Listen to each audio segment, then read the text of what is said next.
What's up, family? Thanks for joining another episode of Black Gay Table Talk. I'm your host, Kenan, and for today's episode, we have filmmaker, writer, producer, director, CEO, and founder of Omi Pro TV, Mr. Roger Omeus. Roger, how are you? I'm well. How are you? I'm good. Thanks for asking. Thanks for joining us today. Thank you for Um, having me. Of course, I'm a fan. I have to admit, I am a fan. So, family, if you didn't know, just to go ahead and let the cat out of the bag early, Roger is the mastermind behind both web series Finding Me and Talks with Myself. So, um, let's get into it. Okay, so, Roger, how did your journey in entertainment begin? It began. I used to work at a photo studio in New York City, a big photo studio, and being around so many talented people that I worked with and people that were coming in, just seeing that um, brought back a passion that I had when I was in high school, which was photography and writing scripts and filmmaking.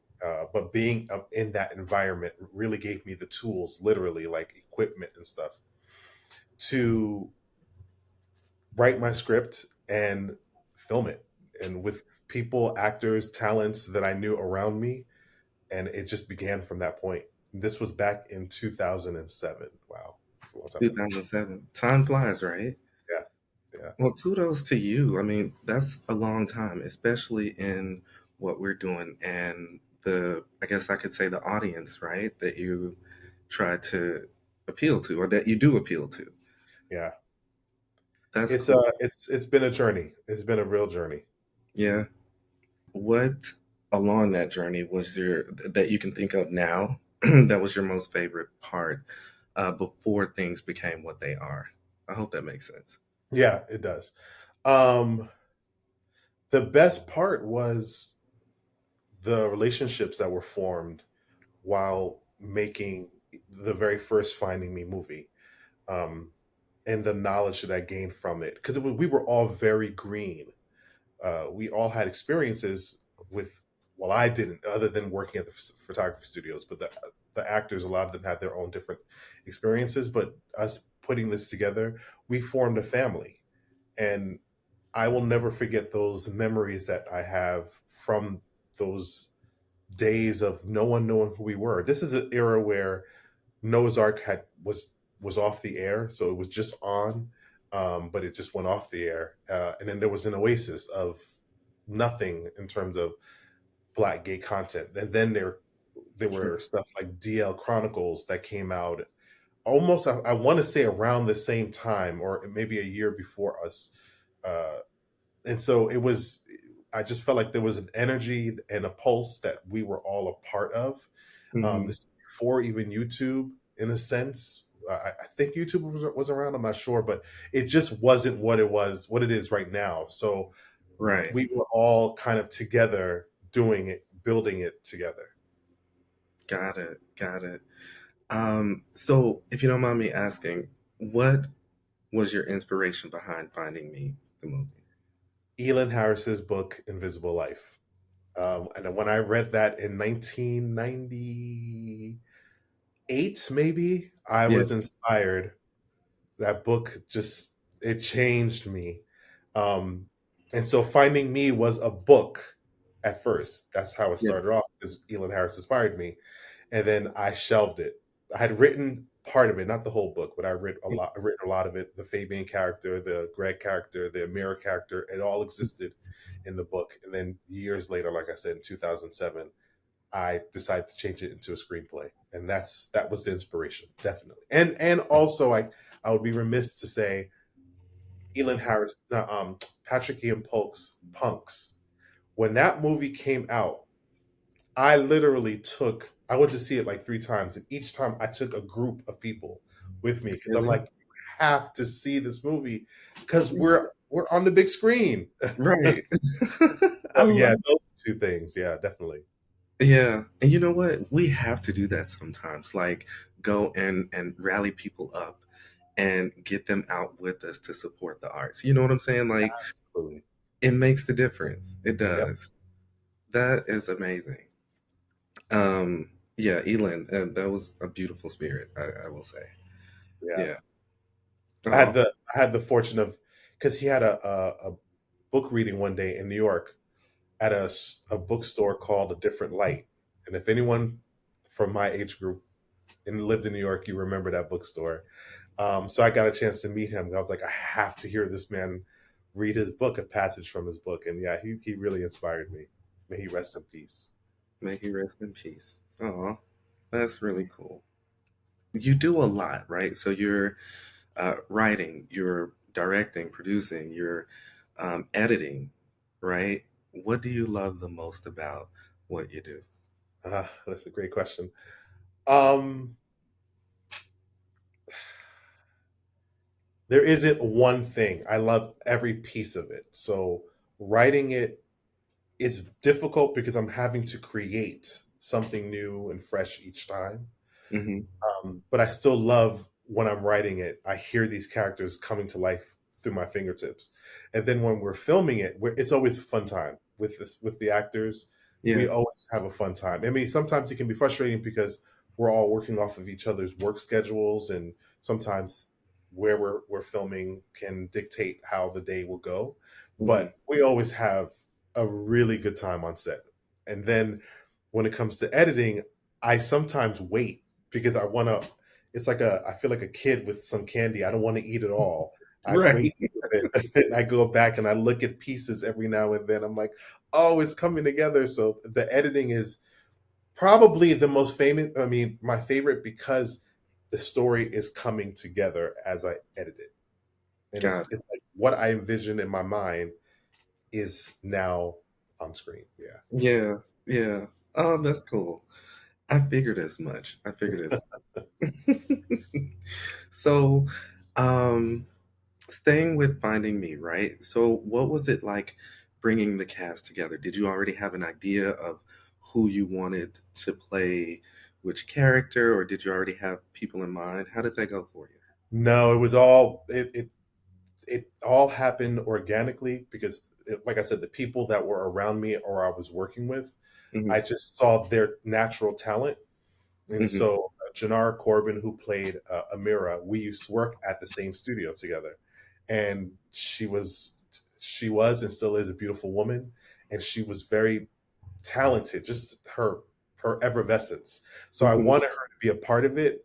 Um, and then Eugene E. Turner, who is a very good friend of mine now. At the time, I didn't know him that well, but I knew Hmm. he was an actor, and him and I were in the same circles.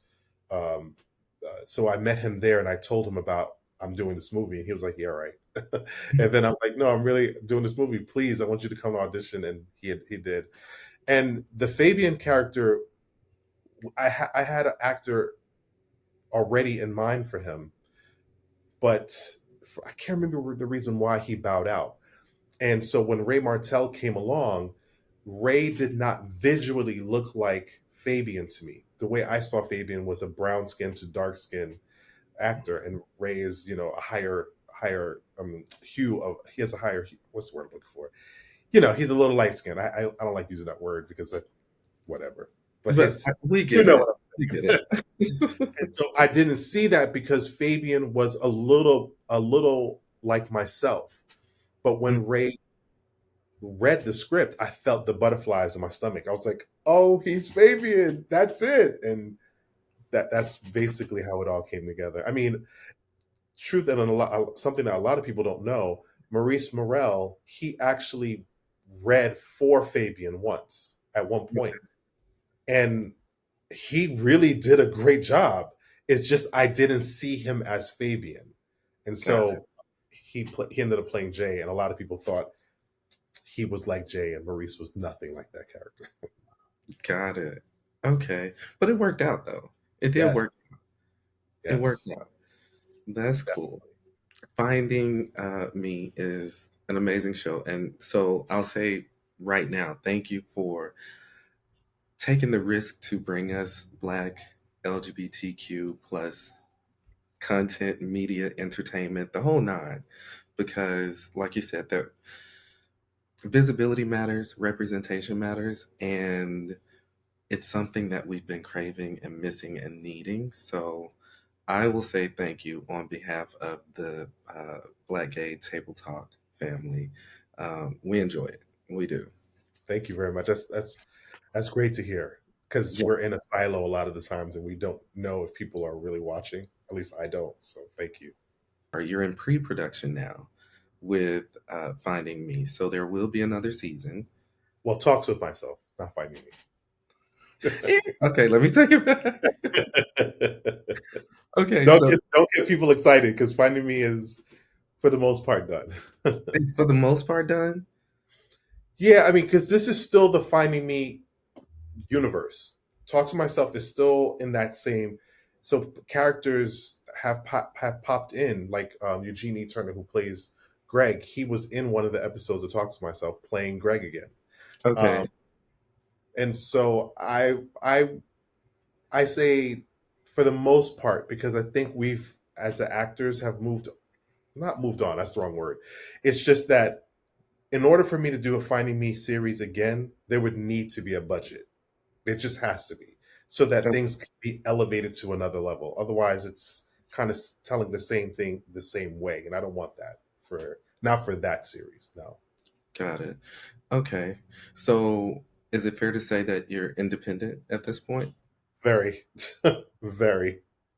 What is the experience of being an independent filmmaker for you? It's interesting because that's a great question. It's interesting because for the longest, we would a lot of us independent filmmakers would complain, we don't have the budget, we don't have the money. But what I've learned throughout the years too is when you do get a budget from say some entity or someone else, you lose control of Mm, the creative process, the story that you're telling.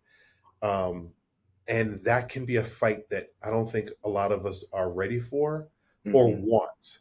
And I'll give an example. This is the cover of Finding Me Truth, the second film I did, and I was with TLA Releasing, which is the DVD distribution company. Mhm. They did not want Amira on the cover. They were saying one person in particular, not the entire company. Let me be clear. One Mhm. person in the company was like, "We don't think a woman should be on the cover," and I'm like, "Why not?"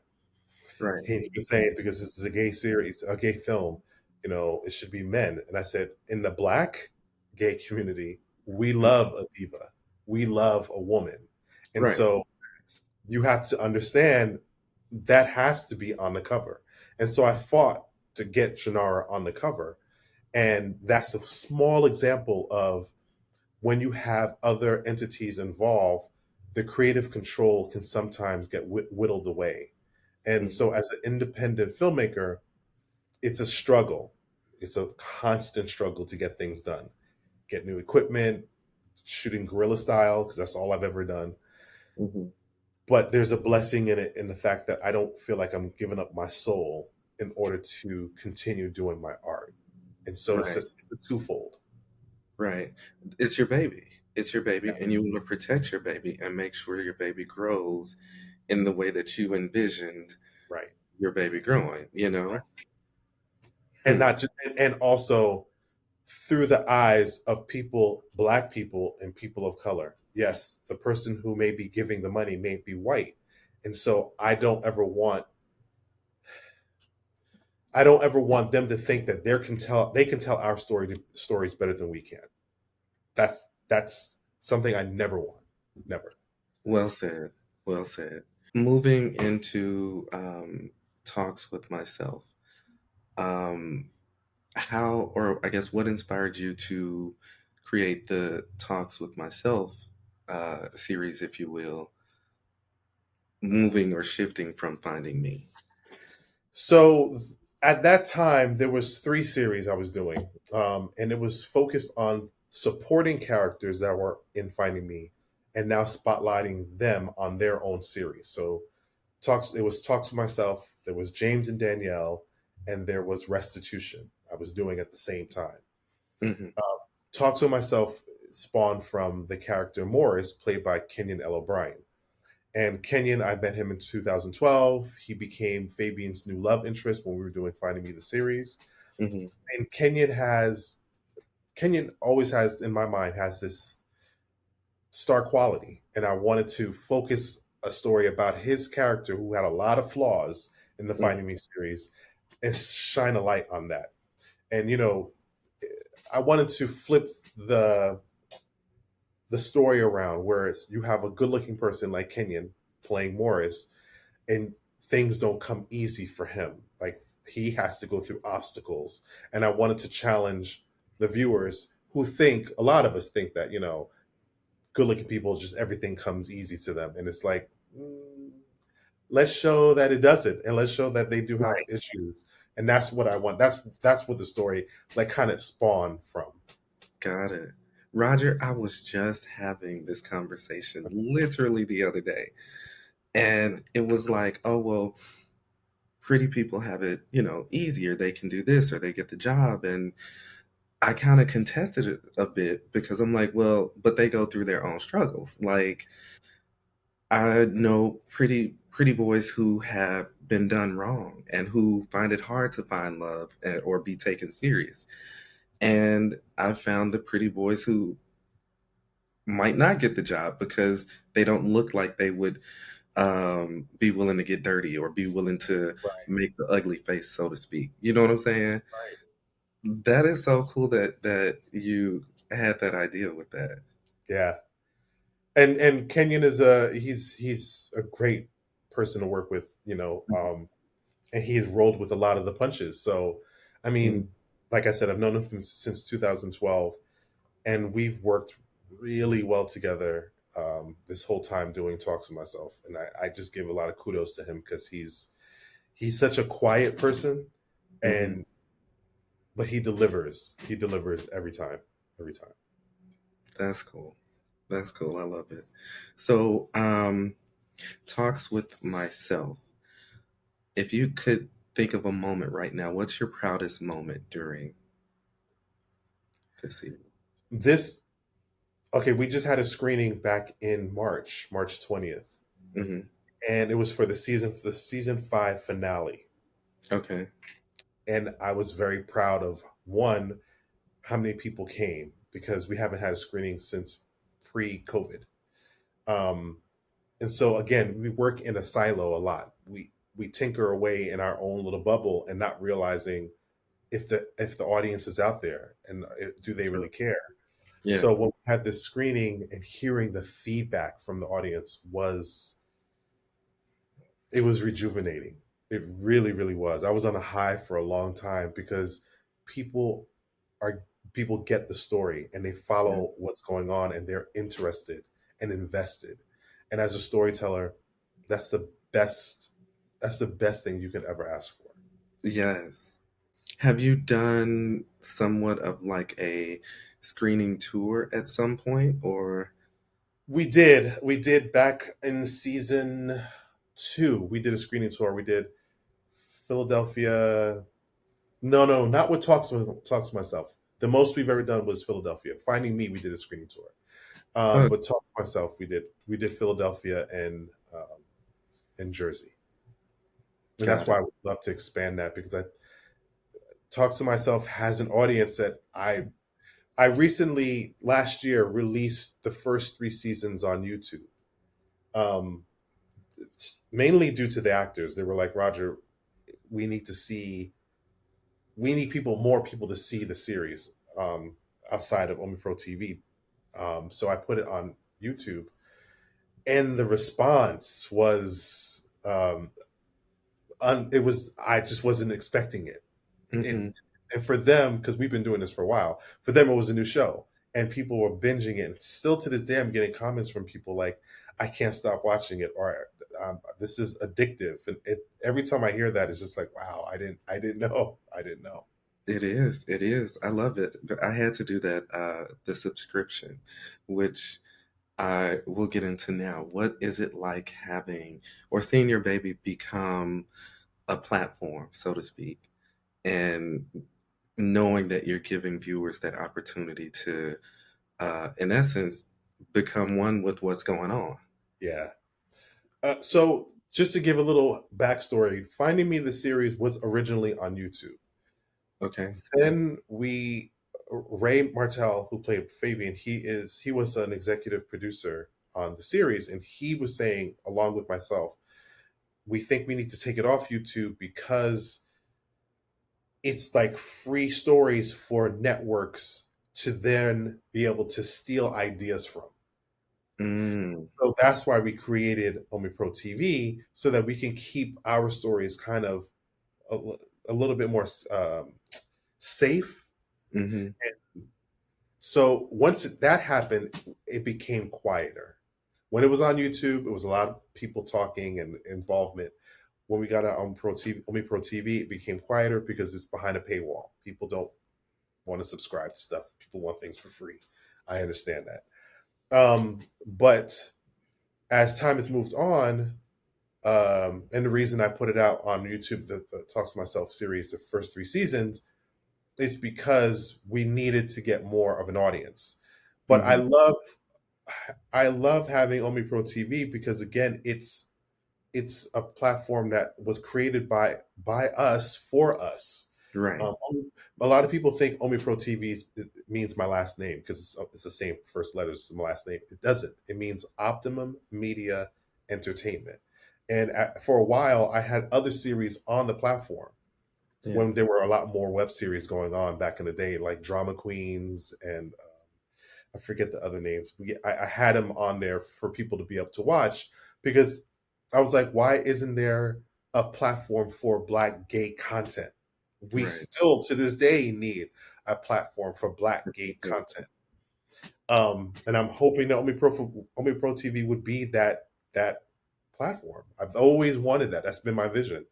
And not in a greedy kind of way, like trying to get money. No, I just think that there needs to be a place that we can go to watch our stories. So I think it's still important. I think it's necessary to this day, even though we have YouTube and Tubi and Mm-hmm. Netflix. Getting on stuff like Netflix and HBO comes with a caveat. Like you are losing control You're of losing control. your stories. Yeah, in my opinion, that's my opinion. Mm-hmm. Understood.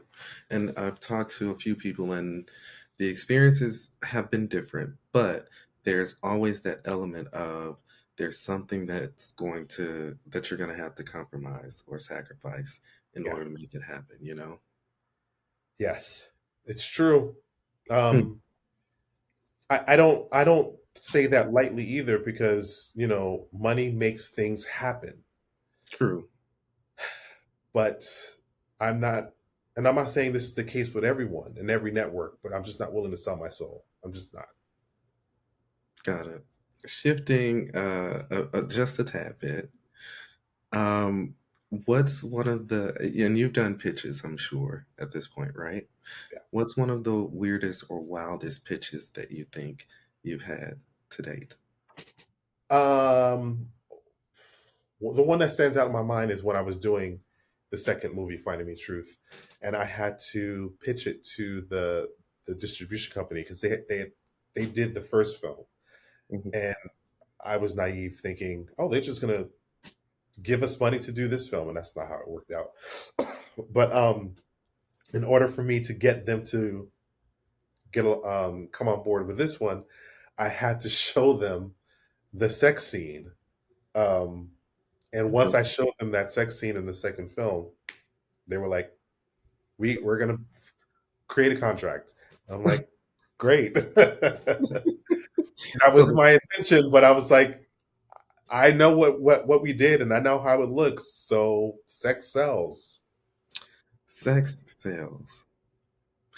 Was it refreshing when you saw that that was the scene that you had to show, or was it kind of like, I would have rather show you this, but nevertheless, No, it was okay for me because everything I do in terms of sex scenes, I try to make it as artistic and not raunchy. It just teeters the line, hmm, so I was okay with it because yeah, it was a beautiful scene. It was a beautiful yeah, scene. it was. All right. Your creative process. So when you're ready to sit and write and explore, whether it be characters or just ideas that you've had. What is Roger's process? It's kind of counterproductive in a sense, but I need to sometimes be in a noisy place. Really? Whether it be me at work, me at a cafe, because I am a people watcher. And when I'm in a room with silence and nothing going on, it's hard for me to concentrate. Like, I don't like quiet, I like a little bit of noise all the time. Hmm. So I will either be at work, and while stuff is going on and things are demanding and need my attention, I then can focus into disappearing into another world. So if I'm in a cafe and there's a lot of things going on, I can disappear into another world. So that's how my creative juices manifest. Got it. That makes sense. That makes sense. I hope Okay. it does. It sounds a little crazy. No, it definitely makes sense. Um, and then you, like you said, you get that inspiration too, you know? Yeah, yeah. I mean, because like I said, I like to people watch, and so I'm an Aquarius, so we're dreamers. We're always in the clouds, and I Hmm. can look at someone. I'm like, I wonder what their story's like, and I'm creating a whole narrative, and I wonder what's happening here. And so that's how I create stories. That's funny. I will admit I do that too. I'm a Pisces, so I think it's the water sign thing to do. Yeah, Interesting. What would you say the importance of collaborating in the filmmaking industry for our community? What would you have to say on that? I think it's extremely important. I've tried in the past. I won't name any names. I've tried because I think it is we have to galvanize with each other, if for no other reason to stay connected and tell our stories, and so that we are gatekeepers of our stories and Hmm. collaborating with other filmmakers, talent, actors, whatever.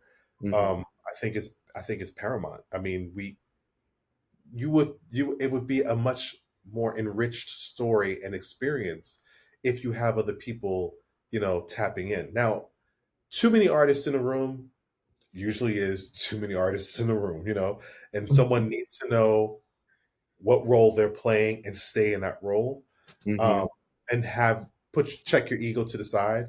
And not everyone can do that, but I think the collaboration is just really important. And there was, like I said, there was a time when there were a lot more web series, and it was great when I could connect with some of the other people, like Dane Joseph. He used to do Drama Queens, and him and I, whenever we see each other now, it's, hey, how you doing? Because it was like we were battling, not each other, we were just in a battle at the same time, trying to tell our stories, and it's cool knowing that. I hope that there is a time where that collaboration and that kind of team effort to shift the paradigm with Black gay Yeah. entertainment. I hope that it happens, and I hope that it happens in such a way that you have no choice but to win. You get what I'm saying?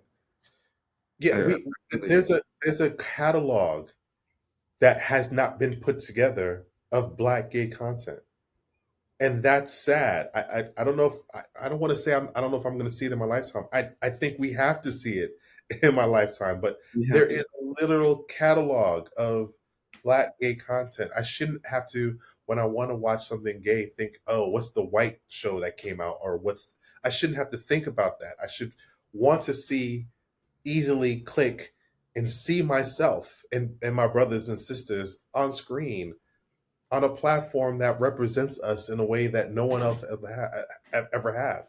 Hmm. If I've got to put it together in the most janky way because I ain't got no money, sure, that's what I want to see, and I think a lot of people would want to see that. Right. And we appreciate, even with just beginning to do it, like, of course, it starts off rocky, and there's growth that needs to happen, but we appreciate the effort. And even for just that, I think if we rally together and support, we'll see change quicker. So, Absolutely. are there any themes or messages that you try to make sure that your productions really feed into or deliver to the audience? Yeah, one of the strongest ones that I've been trying to convey is mental health in Okay. our community. The character of Morris, played by Kenyon, has been through a lot, Hmm. including rape, uh, and just recently, I guess you call it slut shaming because something happens in the season finale of season five. That goes to that theme, and the character sees a therapist, and his character also recommended a therapist to someone else. The therapist is played by Christopher Weaver, D Weaver, I should say. And I think it's important that we don't have a stigma against mental health. We don't downplay the importance of mental health. I don't know about you, but there's days when I'm at work and I'm like, I need a mental health day. I like need to leave Amen. because it's important that we get that respite, we get that treated and looked at. So that's been a component since my Finding Me series. I've been That's one of the biggest things that I kind of message, that I've Yeah. been trying to put forward, that mental health is very important. Also, friendships, I think we think they're just readily available and we all have friends and we don't need to tend to them like relationships, but friendships are very important because the family that we choose are usually our friends, and True. I think it's very important that we keep an eye on the people around us because that can also affect our mental health. True. I And love it. then, I'm sorry, go ahead. No, no, go ahead. Go ahead. um Although this is a little more controversial in a sense, Black Love, I would say, is something I like to promote, although that show, most of the people got divorced at this point. So um I I I just feel like promoting Black love, Black community, Black owned businesses, Black music, for me is important. Every weekend, I try to make sure that I uh, support some Black business because for 5 days out of my work week, I'm giving money to white folks. On the weekends, I'm doing my best to put money back into our community so that it stays within our community. I don't like the fact that there are groups that look at us as liquid money because our money constantly goes out of our community. I want our Okay. money to circle within our community. And if I have to do it alone, even if I have to spend more money because the Black businesses need to raise their prices in order to stay open, I will pay it because it's important that we support each other. This is true. This is true. And you tapped on it. When the industry sees black gay people, they see trillions of dollars. But Trillion. we, as a community or as filmmakers or writers, songwriters, performers, we're struggling for visibility. How in Yes. the hell is that possible? And yet they see trillions of dollars in us. And because this is a safe space, I don't like giving ammunition to outside of our groups, but we also have to look at ourselves and understand the parts that we play. If there's a Black gay pride event, why is it that we will pay so much money for, and it's okay that I'm only using this person's name, I don't want to name drop, but a performer, a well-known female rapper to come to the event. Yes, we love to see her. But what about the local performers? Why Hmm. are why are we not giving them the same kind of play? I mean, they're busting their butt to make product, to make content, and we overplay it. Like we dismiss it, and we need to look at ourselves instead of always wanting things with labels made by Europeans. What about the labels that we make ourselves and start promoting that? True. I love it though. That's what we're about, and that's the message. That's the conversation that needs to be had. You Yes. know. So I love that. I love that, and thank you for sharing and not being afraid to knock at that door because it's something that I think we all need to hear and need to start having dialogue around. You Yeah. know. I'm Yeah. very passionate about supporting us. Got it. What's something that your viewers or our viewers may not know is on the horizon without giving too much, but even if it's down the scope or if it's coming up soon, what should we be looking out for? I just created my own magazine, and it's called like OOMPH, Got and it. it's spotlighting um, black eroticism, black artistic nudity, intimacy, uh, and again, this was because I don't see that enough done when you're looking at a magazine or any publication. We're like in the middle. We're rarely on the cover, and so I'm doing this independently as always. So um, yeah, I'm gonna create as much as I can because I can't help but create. Mhm. There was a moment when I stopped doing filming. This is when Finding Me the series ended, and I took a year break, and I only got 6 months in, and I was scratching like a crackhead.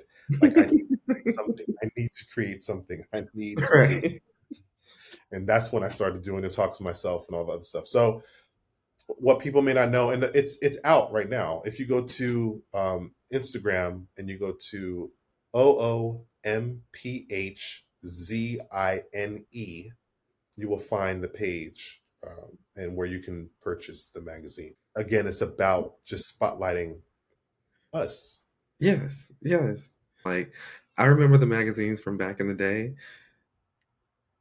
I guess I can name like one or two, maybe, without blushing too hard. But you had magazines back in the day, like the naughtier ones, Hmm. Black Inches, or Right. the other ones that were out there. But having those ones that gives you that true artistic view, that, like you said, teeters that line of raunchy, but yet artistic, Tasteful and artistic. tasteful. Right. Yes.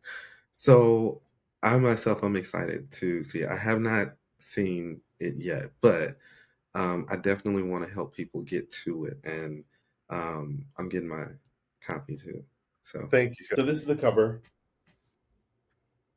and these are two of the actors from the Talk to Myself series. okay, okay, This is the back cover. got it. I love it. And I'll show you. So it's like intimacy, but Yeah, there's racier stuff in here too. But got it. It gives me coffee table book vibes. yes, yes, Yeah, that's definitely the vibe I was going for. Yeah, that's cool. That's cool. I like it. All right. thank you. Where can viewers go to catch up on episodes or binge episodes if they've not seen it already? Where would you rather they go?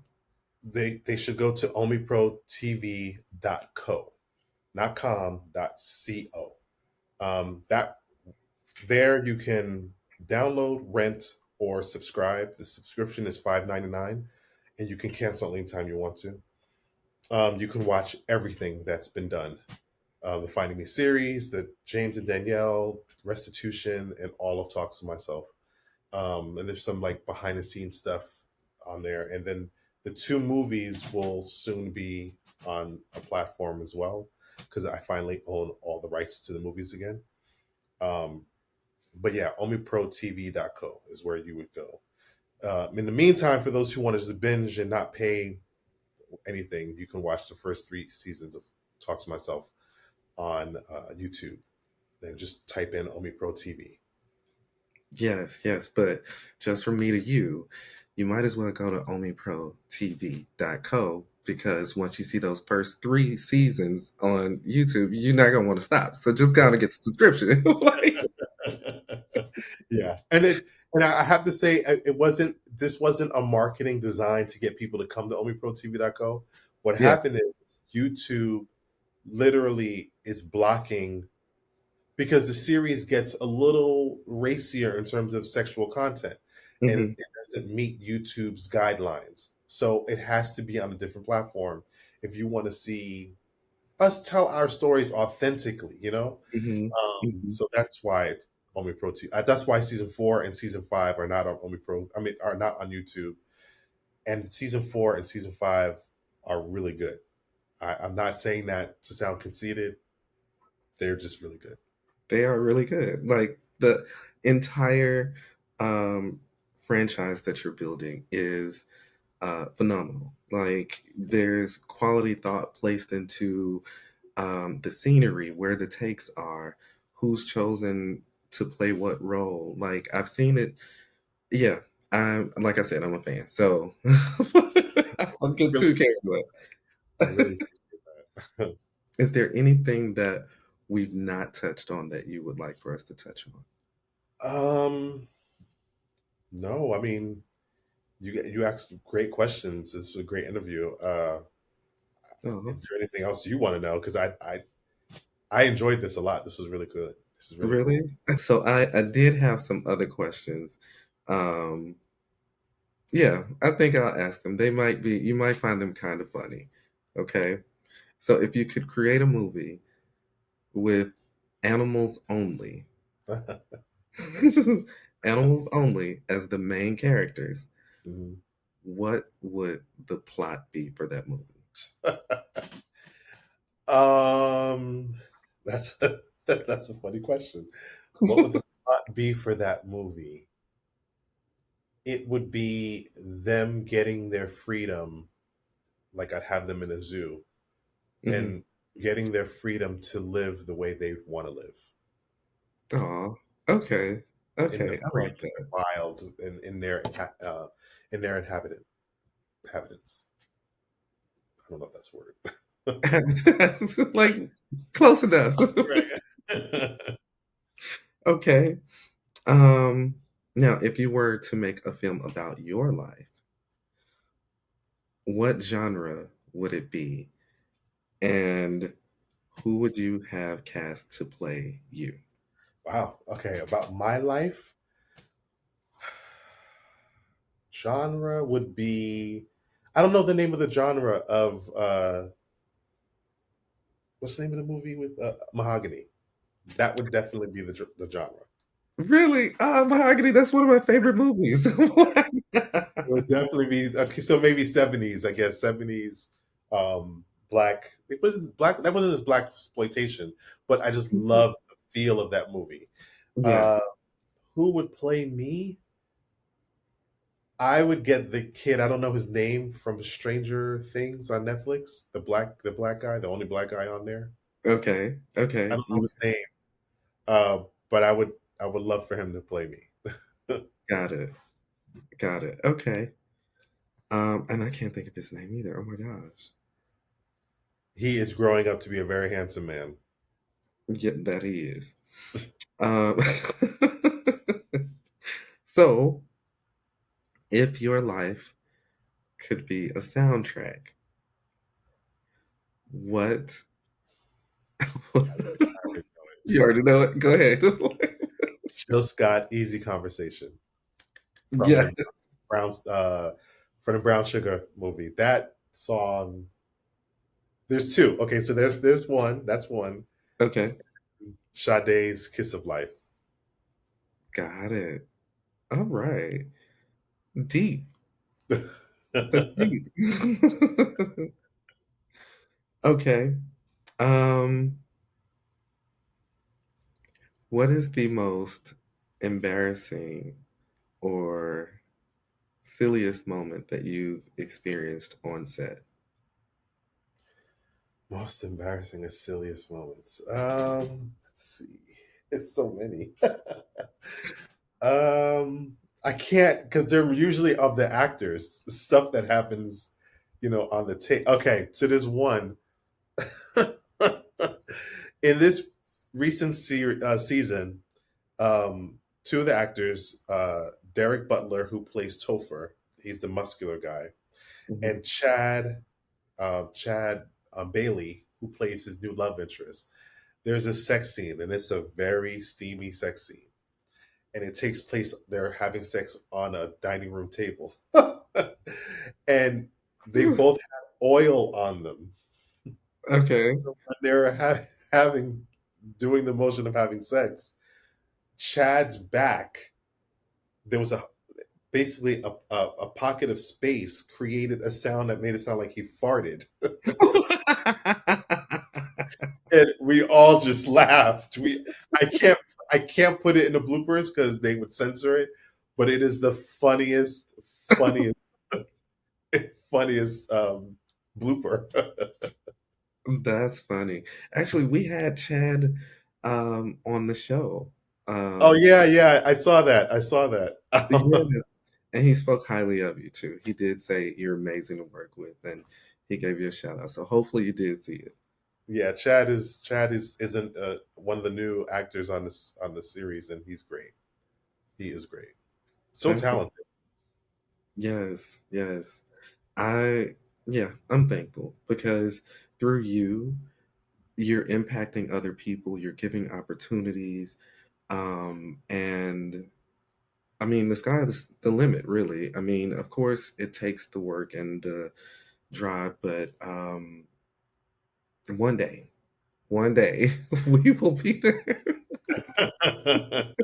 But I in agree. the meantime, you're freaking fantastic. Thank you very Um, much. and like I said in the beginning, I love your eye.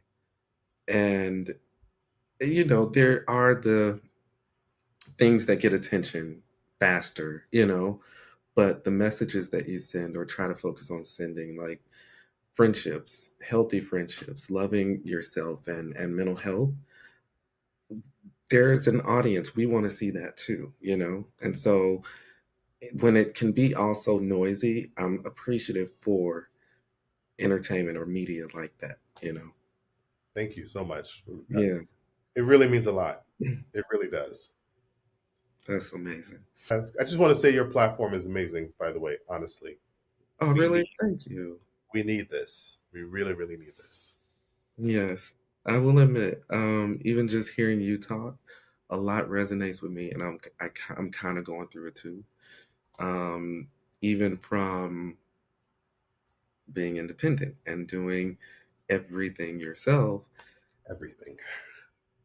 and working a 9 to 5, And working a 9 to 5. and Yes. having a husband, and all Yes. like, Yes. come on, y'all. And if you don't feed that baby, the baby will die. You have to tend to it all the time. I True, know it. that is true. Ooh, all right, so let me pull it back because I'm a crier. I am a crier. All right, so family, if you've not already, make sure you check out omeprotv.co. That's co. You can catch up on finding me, talks with myself, and other great, thoughtful shows that Roger Omeus has given us the gift of. You can find him on Instagram, Director Roger, I believe, and YouTube as well, Omi TV, right? Only So, protein. Omi Pro TV. So, again, we thank you for joining. And as always, show up and show out. We know the impacts of our support. Check it out.